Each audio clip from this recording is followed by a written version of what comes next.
Hello guys, welcome to my new blog. तो guys, जो पिछली वीडियो थी उसमें हमने बहुत कुछ बताया था, बट डिटेल में हमने कुछ नहीं बताया, तो डिटेल डिस्कशन करेंगे बाद में। अभी गाइस हम पॉडकास्ट लेने वाले हैं, हमारे जो मित्र हैं यश भाई। तो अभी रिसेंटली इंडिया से आए हैं, पहले 1 साल रह चुके हैं यहाँ पे। 1 साल रहे हो ना? हाँ, ऑलमोस्ट। तो इंडिया से आए हैं और देखो स्माइल इनकी, लातविया आके पहली ठंड एंजॉय कर रहे हैं गाइस। बताओ यश भाई, क्या कहना चाहोगे हमारे सब्सक्राइबर्स को? सब्सक्राइबर को यही कहना चाहेंगे, इनके ब्लॉग्स आप देखिए। और इन्होंने बहुत अच्छा, मैंने इनके साथ यलगावा की सीरीज़ करी हुई है, यलगावा ट्रैवल डायरी। और ये काफ़ी मेहनत करते हैं, जैसा मैं इनका रूममेट हूँ, बहुत समय देते हैं यूट्यूब पे एडिटिंग में। तो थोड़ा इनको उस हिसाब से रिजल्ट नहीं आ रहा। हाँ, मोटिवेट कीजिए गाइस। ये कि आप जैसे वीडियो देखते हैं तो सब्सक्राइब कीजिए, लाइक करिए और अपने फैमिली फ्रेंड्स को बताइए। तो यश भाई 2-3 सवाल आपसे करूं? हाँ, ज्यादा कुछ नहीं करूंगा, 2-3 बस जी। मतलब मेरे जो सब्सक्राइबर हैं, मतलब बहुत सारे पूछते हैं कि लातविया आना चाहिए कि नहीं आना चाहिए। तो ये हमें बताइए कि लातविया हमें क्यों आना चाहिए। आप ये बताइए, पूरे यूरोप में इतनी सारी कंट्री है, मतलब 27-28 कंट्री है, 27-28, हमें लातविया ही क्यों आना चाहिए? चलते चलते करते हैं बात। हाँ। उसका टू बी ऑनेस्ट आंसर ये है, यहाँ पे एंट्री इजी है एज कम्पेयर अदर कंट्रीज। जैसे आप प्रोसेस से पहले जैसा देखा जाता है कि हाँ आपको वीज़ा लग जाएगा, ऐसा सच्चाई नहीं रहती है। हर कंट्री का एक अलग अपना रिक्वायरमेंट है। जर्मनी का ब्लॉक अकाउंट है। फ्रांस में यदि आप स्पेसिफिक पेरिस सिटी जा रहे हैं तो आपको वहाँ रेंटल कॉन्ट्रैक्ट लेना पड़ता है। और हर कंट्री का एक अलग रूल है, उसके हिसाब से अपने को प्रोसेस करना पड़ता है। इस हिसाब से ओवरऑल अभी के टाइम पे लातविया का प्रोसेस बाकी कंट्रीज से अच्छा है, स्ट्रेट फॉरवर्ड है और रिजल्ट भी अच्छा है। जैसे सबके एक्सपेंसेस वगैरह भी, हाँ, एक्सपेंसेस वाइज भी सस्ता है। कि जैसा कोई नया आएगा वो यूरो टू INR कन्वर्ट करेगा, उसको चीज़ें बहुत महंगी लगेगी, पर यहाँ पे थोड़ा फिर भी ठीक है। खासकर तुरीवा यूनिवर्सिटी, खासकर तुरीवा इसीलिए फेमस है। तुरीवा इसलिए फेमस है। तो गाइज ज्यादा कुछ नहीं, यश भाई से एक और सवाल पूछूंगा। यश भाई, आप ये बताओ, मतलब खाना पीना से लेके जितनी भी चीजें हैं वो यहाँ पे लोग अफोर्ड कर पाएंगे कि नहीं, जो पहली बार आएंगे इंडिया से यहाँ पे? क्या लग रहा है, ये बताओ। मोस्टली गाइज बोलूँ तो इजीली आप कर सकते हो। अगर आप इंडिया में मेट्रो सिटी में रहते हो, आप दिल्ली या पुणे में जॉब किया हो, तो आप इजीली यहाँ पे सरवाइव कर पाओगे, ऐसा कोई इशू नहीं है। और आप आओगे यहाँ तो काम भी करोगे, तो उस हिसाब से आपका लाइफस्टाइल हो जाएगा। और खाना खुना बना के सीख के ही आना, क्या यश भाई? हाँ, खाना बना के सीख के आना वो ज्यादा अच्छा है। क्योंकि यश भाई जब आए थे तो यश भाई को आता नहीं था, तो मैं बोला कोई नहीं यश भाई, हम आपको सिखा देंगे। हाँ, मोस्टली जो है इंडियन अपना कल्चर है, उसमें ज्यादातर लड़के मम्मा बॉयज होते हैं। हाँ, फैमिली पे डिपेंडेंट है। पर यहाँ पे गाइस ऐसा नहीं चलेगा, आप काम सीख के आइए और मेहनती लोग ही आइए। और देख लो गाइस, धूप कितने दिन बाद हुई है ठंड में। तो यश भाई का तो पहला स्नो है। पहली बार इतनी ठंड में यश भाई, पहली बार भी मैं जब आया था तब भी 23 स्नो था। नहीं था, लेकिन अभी -25 नहीं गया ना, अभी -25 देखोगे आप अगले हफ्ते से है। तो ठंड का एक्सपीरियंस बताओ यश भाई कुछ, कि हाँ ठंड में लोग कैसे सरवाइव कर सकते हैं, क्या क्या चीजों का ध्यान रखना चाहिए लोगों को। जैसे आप यहाँ पे आपके जब आएंगे, आपके यहाँ पे लोकल फ्रेंड भी बनेंगे। हाँ, लातविया की हिस्ट्री बताएंगे। हाँ, तो पहले यूरोप में ये कल्चर था, इधर हीटिंग सिस्टम नहीं थे। हाँ, तो लोग ऑलमोस्ट 5-6 मंथ सिर्फ लकड़ी काट के रखते थे ठंड में सरवाइव के लिए। और एक कल्चरल शौक ये भी है कि यदि कोई मतलब मेल पर्सन लकड़ी काट नहीं सकता हो तो उसकी शादी भी नहीं होती थी। अरे भाई साहब, हाँ, ओ माय गॉड, ये बात थी। ये मैंने लोकल लोगों से जब बात करी, उनका कल्चर जाना, तो मुझे ये चीज पता चली। अच्छा, हाँ, तो ये चीज थी। तो उस हिसाब से यूरोप में पहले के टाइम में बहुत, मतलब कोई यहाँ पे रुकना बसना नहीं चाहता था, क्योंकि ठंडी ऐसी 6 मंथ काम बंद। हाँ, फिर धीरे धीरे चीजें आई, इंडस्ट्रियल ग्रोथ हुई और चीजें बदली, तो हीटिंग वगैरह आई, फिर उससे चीजें आसान है, इसलिए लोग आ रहे हैं। चलो यार यश भाई, और हॉस्टल वगैरह तो पता ही है यश भाई, एकोमोडेशन वगैरह क्या है यहाँ पे? ये सब चीज़ें यार हमारे ऑडियंस को बता दो थोड़ा सा। एक्सपेंस क्या है, मतलब एकोमोडेशन वगैरह का कैसे, मतलब क्या है?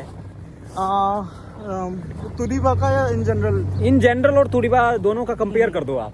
मतलब इन जनरल हम अगर मान लो हॉस्टल में ना रह के हम बाहर रहें, तो हमें क्या एक्सपेंसेस पड़ सकते हैं? लोगों को लगता होगा कि यार झूठ बोल रहा है, ये है वो है, इसलिए यार।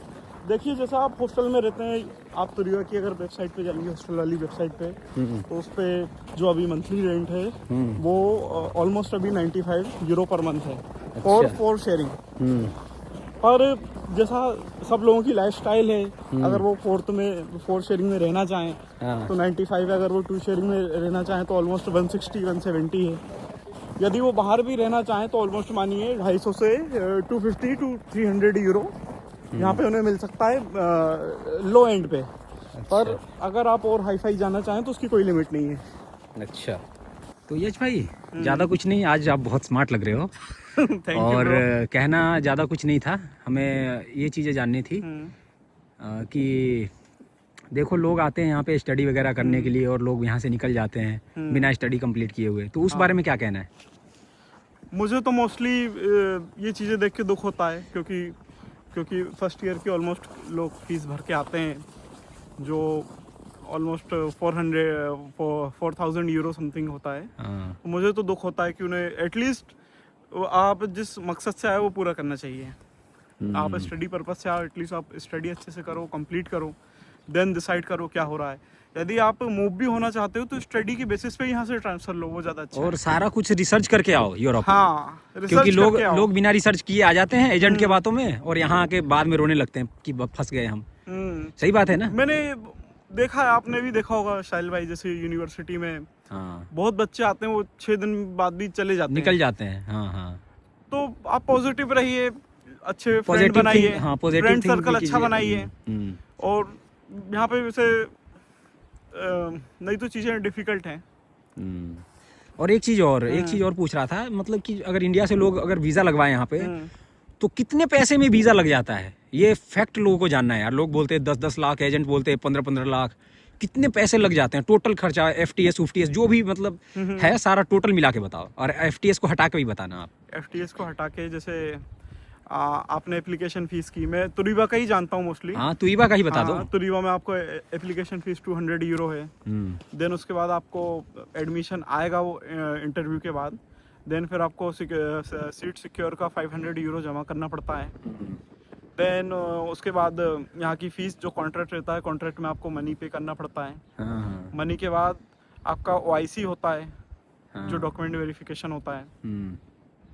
और उसके बाद अपना OIC कंप्लीट होने के बाद वीज़ा फाइलिंग पे जाते हैं।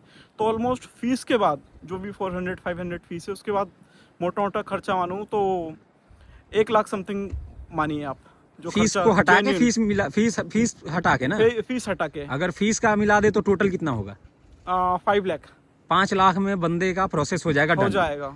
टिकट वगैरह मिला के वही 7 टिकट वगैरह मान के 6 मानिए, 6 या 7 के आसपास बंदा आ जाएगा लात में, आ जाएगा 1 ईयर के। FTS हटा के और ब्लॉक फंड हटा के। और अगर FTS करके आता है तो ऑलमोस्ट 9 लाख जो उसको पर मंथ यहाँ पे पैसा मिलेगा भी। मतलब 9 लाख रुपए उसको FTS के देने पड़ेंगे। हाँ, 1 टाइम पे करना, सिमिलर टू जर्मनी जैसे ब्लॉक अकाउंट होता है। फिर और ये भी बता दो ना कि ब्लॉक अकाउंट में जो हमारा स्टडी का लगता है 5 लाख, वो नहीं ऐड होता है। ब्लॉक अकाउंट का पैसा अलग होता है। ब्लॉक अकाउंट एक सेपरेट चीज है, सेपरेट है, जिससे जो पैसा वापस आ जाता है। जो पैसा वापस आएगा, पर आपको पर मंथ के हिसाब से आएगा। एक ऐसे मान लो लिविंग एक्सपेंसेस। चलो, आप ऑलमोस्ट एक गारंटी दे रहे हैं वीजा ऑफिसर को कि आप और यूनिवर्सिटी को आप आएंगे तो अच्छे से यहाँ पढ़ाई करेंगे 1 साल एटलीस्ट, और उसके बाद आपको पर मंथ के हिसाब से पैसा मिलेगा। उससे बस FTS से फायदा ये है कि आपका रिजेक्शन का रेट चांसेस बहुत ही कम है, ना के बराबर है। और एक चीज बताओ, ब्लॉक फंड और जो FTS है, दोनों में से कौन सा बेस्ट है जिससे लोगों का वीजा 100% गारंटी है कि लगेगा ही लगेगा? ये बता दो आप। आप ये पूछ रहे हैं कि आप खुद का फंड शो करें या FTS करें? या FTS का? गाइस, वो आपकी ऑलमोस्ट जो आपके पेरेंट्स बिजनेस कर रहे हैं या फिर जॉब कर रहे हैं, उसके बिहाफ पे है। आपके हर चीज़ जेन्युइन होनी चाहिए, ITR से मैच होना चाहिए, तो आप फिर फंड दिखाइए।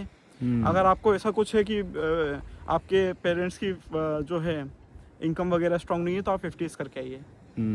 क्योंकि और FTS में फायदा यह है कि ज्यादा डॉक्यूमेंटेशन नहीं होती है। डॉक्यूमेंटेशन नहीं होती है, उसमें बहुत कम डॉक्यूमेंटेशन में 100% सक्सेस रेट है। 100% सक्सेस रेट। तो FTS वैल्यूएबल है इसके लिए ना। यस। चलो, जिन्हें अपनी प्रोफाइल पे डाउट है उनके लिए FTS गुड है गुड है कि क्योंकि फिर वीजा ऑफिसर के पास उसका रीजन ही नहीं बचेगा ना रिजेक्ट करने का। और फाइनेंशियल जो है एबिलिटी आप शो कर रहे हैं। और एक चीज़ और बताओ, जैसे क्लासेस वगैरह अटेंड करना, एग्ज़ाम वगैरह का क्या है सीन यहाँ पे? मतलब एग्ज़ाम वगैरह उतना हार्ड है इंडिया जैसा है, या क्लासेस वगैरह आपको मतलब लोग जो नए आएंगे उनको समझ आएगी कि नहीं, मतलब क्या है सीन? क्लासेस वगैरह आपको समझ में आएगी। हाँ नहीं है तो जैसे त्रिवा यूनिवर्सिटी वहाँ स्टूडेंट काउंसिल भी है, हाँ। आप उनसे बात करिए, आपको डाउट है वो आपके हर चीज़ का सोल्यूशन करेंगे। बट मजा आता है जरूर क्लास लगाने में, क्लास जरूर हाँ, लगाए। आप आए हैं, आप आने का मतलब ही क्या है, अगर आप क्लास ही अटेंड नहीं कर रहे हैं या फिर और कुछ कर रहे हैं तो क्लास अटेंड बाकी जॉब से रिलेटेड पूछूंगा यश भाई कुछ, तो जॉब से रिलेटेड आप कुछ बता सकते हो तो बता दो। मतलब कि लोगों को लैंग्वेज सीख के आनी चाहिए, लोगों को वर्क एक्सपीरियंस लेके आना चाहिए इंडिया से, चाहे जैसा भी जो भी फील्ड का हो, मतलब इलेक्ट्रीशियन हो गया या वेल्डिंग का हो गया, IT जॉब, मतलब कोई भी फील्ड से हो। तो यहाँ पे सबसे ज़्यादा किस चीज़ की डिमांड है? और मतलब डिमांड जैसे मतलब कि वेल्डिंग का हो गया, ट्रक ड्राइविंग का हो गया, उसके बाद DHL वगैरह में मिल जाती है, बट लैंग्वेज एक इम्पोर्टेंट चीज़ है, उस बारे में ये बता दो आप। देखिए जो लैंग्वेज तो मैं बोलूँगा, आप जैसे लातविया आ रहे हैं, आपको लातवियन और रशियन आनी चाहिए। या पूरे यूरोप में? हाँ, पूरे यूरोप में आपको जिस कंट्री में आ रहा है उसकी लोकल लैंग्वेज एटलीस्ट आना चाहिए कि हाँ कैसे बात करना है, आप एटलीस्ट इंट्रोडक्शन आपका दे पाएँ किसी को भी, तो उससे एक अच्छा इंप्रेशन पड़ता है। और दूसरी चीज़, यहाँ पे मोस्टली जो स्टूडेंट हैं वो पार्ट टाइम ही जॉब कर पाते हैं क्योंकि उतना ही वर्किंग अलाउड रहता है उन्हें। हाँ, बैचलर्स और बैचलर्स के लिए, मास्टर्स के लिए तो फुल टाइम है। मास्टर के लिए फुल टाइम है। तो यदि आप एक्सपीरियंस हो, लैंग्वेज आती है तो अच्छा कॉम्बिनेशन है दोनों का, आपको जॉब मिल जाएगी डेफिनेटली। किचन हेल्पर वगैरह का भी मिलता है क्या? हाँ, हॉस्पिटैलिटी लाइन में तो मिल ही जाएगी। हाँ, क्योंकि यूरोप ज्यादा लोग घूमने ही आते हैं। हाँ, तो घूमने आते हैं। और गाइस एक बात बोलूं आपको, समर के टाइम यूरोप से बेस्ट कुछ नहीं है अभी तक। बाकी हाँ, विंटर में थोड़ी सी दिक्कत है। देख रहे हो बर्फ कितनी ज्यादा है यश भाई? बता दो यार लोगों को, बर्फ देखो क्या यश भाई?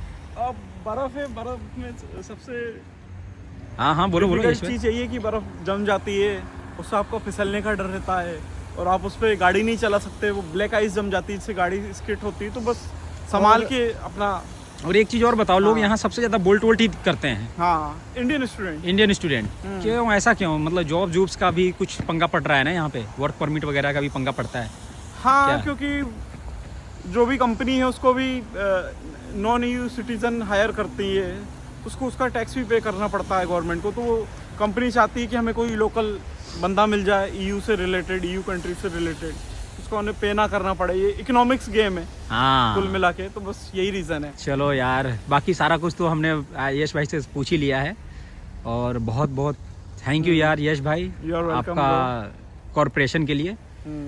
और बाकी सारी चीज़ें गाइस कमेंट करो, जो भी करना है। हमारे पाजी भी इधर हैं, पाजी मुस्कुरा रहे हैं, ठंड के मज़े ले रहे हैं। ठंड बहुत है। तो गाइस ब्लॉग हम यहीं पे अब समाप्त करेंगे थोड़ी देर में। तो यश भाई का सारा इंटरव्यू ले लिया हमने, ठीक है। और यश भाई आपका जो ब्लॉग है ये तो डाल दूंगा, और आपकी जो ID वगैरह मेंशन कर दूंगा, क्योंकि जो हमारे सब्सक्राइबर हैं उनको जो भी डाउट्स आएगी, कोई इशू नहीं है, आप वो क्लियर करना आप। क्योंकि कई बार कई यूट्यूबर्स है ना, वो अफवाह फैलाते हैं, तो इस वजह से लोगों को डाउट्स आ जाता है। ठीक है, ठीक है। आप कोई भी कनेक्ट करेगा, मैं उसका मोस्टली रिप्लाई करूंगा एज सून एज पॉसिबल। और जितनी जल्दी होगा उतनी जल्दी कमेंट करो, उतनी जल्दी हमारे जो मित्र हैं यश भाई वो रिप्लाई करेंगे, ठीक है। और यहाँ आओ, आप लोगों को जो भी हेल्प चाहिए, जितना भी बनेगा हमारे से हम करेंगे, ठीक है। और अब चलो, ठीक है गाइस, बाय सी यू, मिलते हैं नेक्स्ट ब्लॉग में।